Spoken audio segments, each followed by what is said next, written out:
من همینجا باور خود من اینجا کلیدکا گاز فریزان بردگی این تو کودکم دوای خونه خورستگی بود من کتی تو پسرم در میروی ایوان تو بحث کنی که این طرف نبودن سل یه وقت اون طرف زده خودم داشت بودم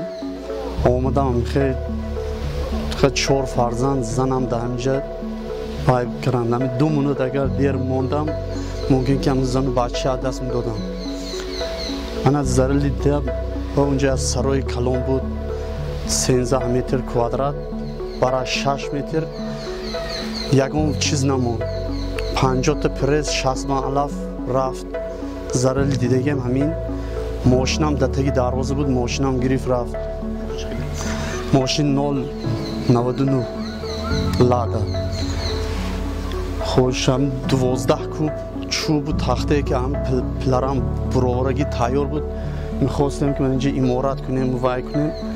همینو همیشه زرال گرفت رفته کروچی یکون چیز نمون من چیز 4 موندگی من اینجا 8 کورپی و 4 تا کورپی رو وای موندگی تمام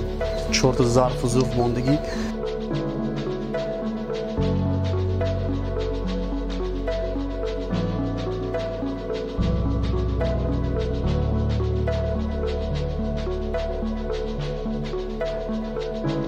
ماشین خور رفت از من لبی دایره بود اونجا دایره هم زیر کرد ماشینه و سرانو گرفتن نمیشد و گرفتن خیلی و گرفتن هم که مثال کرد دیگه ریمون هم کرد نمیشد دیگه های کاری هم نمیشد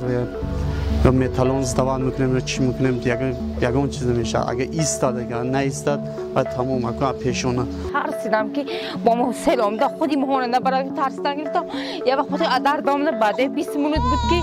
از طرفی سوی زیر کرد طرفی حولی ماهان در آمده توالت کند آغلای کند بعد 10 منوت بود قریب مرده که من دختر چه ما گرفته سرگیت مانده رفت که هلا اسمت که گواره 2 تا گواره گرفته بالا رفته من همسایه رفتیم 2 کودک دیگه سر بچه کلانه پایلوش خودم دلای جلدگی رفت همسایه با لباس چیز گرفته پوشیده با خدامه سالم تو دوای کرد من حاضر هیچ چیز نمانده خونه یگان چیز نماند نه دسترتنی خودم نه لباس کودکام نه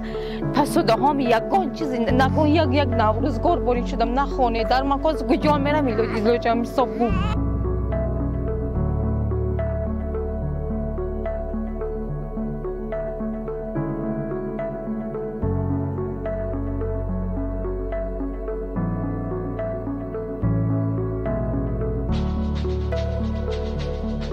بابام بودن که بابام افته بودن که همین وقتی که من بچه بودم من اینجا سیل راه بود اینجا جای آب بود هم خیلی سرانو میبیاد این چیز همین 100 سال گذاردم که سرانو من نبینم هم که ممکن که بچه من بینن ممکن نیوریم هم نه و این من میبیند همین باید که مقصد همین که من بابش نمیخوام که همجا زندگی کرم بیا اوجی نیستوی تا اینجا زندگی کرم